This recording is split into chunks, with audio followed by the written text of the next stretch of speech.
Magrarant lang ako kasi naiirita ako, te.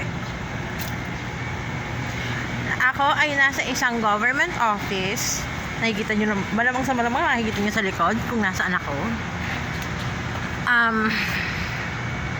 Ate, bakit ang susungit ng mga staff dito? Like, this is a Philippine government office. Ate, ang susungit. Sinungitan yung kapatid ko not once but twice. Like, aminado ako, maldita ako. Pero if you're working in like a government office setting, gusto kong magalit. Gusto kong manampal. Kasi hindi ako yung kausap kapatid ko Tapos sinusungitin yung kapatid ko. Na parang, bakit ko lang yung papeles? Take note everything that my brother has was given to him by our lawyer.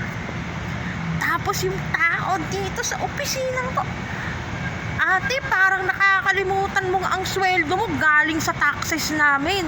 Pero ayoko sabihin yun in her face. Like, I just kept looking at this woman. Like, I want to pull her head out of her body. Gusto kong tanggalin ang ulo niya. Ako kasi, pagdating sa kapatid ko, yes, I'm not vocal about like saying I love my brother with all my heart and my soul.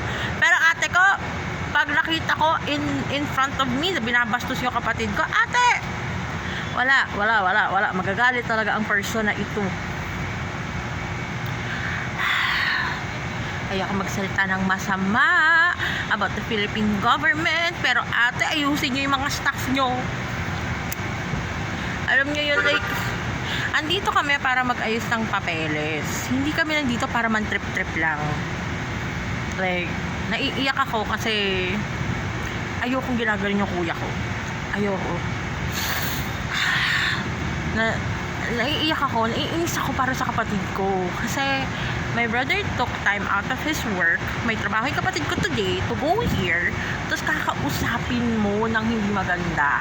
Naiiyak ako, naiinis ako para sa kuya ko. Kaya sabi ko sa mama ko, malalabas lang ako kasi naiinis ako, naiinis ako pag ganyan. Kinakausap mo ng ako lang ang may karapatan sa buong, like, to the whole universe. Ako lang may karapatan maging maldita sa kapatid ko.